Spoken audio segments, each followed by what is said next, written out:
अमरावतीमध्ये एका लग्न समारंभामध्ये नवरदेवावरच जीवघेणा हल्ला करणाऱ्या आरोपीला आता पोलिसांनी अटक केली आहे।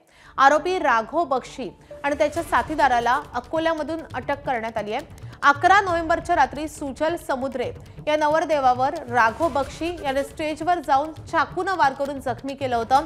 फरार असलेल्या राघव जितेंद्र बक्षी आणि अल्पवयीन युवकास अकोल्यामधून अटक झाली आहे। स्टेजवर नवरदेवावर चाकू हल्ला आणि त्यानंतर पळून जातानाचा थरार ड्रोन कॅमेरामध्ये कैद झालाय।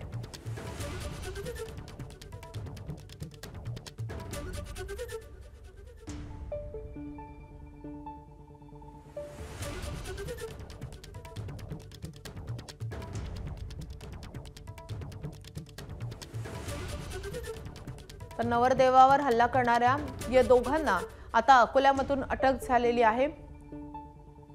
आता हा हल्ला नेमका का करण्यात आला हे पाहणं महत्त्वाचं असेल। मात्र अमरावती मधली ही धक्कादायक घटना होती आणि आपण ही ड्रोनचे दृश्य बघतोय ज्यामध्ये नवरदेवावर हल्ला करून हे दोघे जण पळून जाताना दिसतात।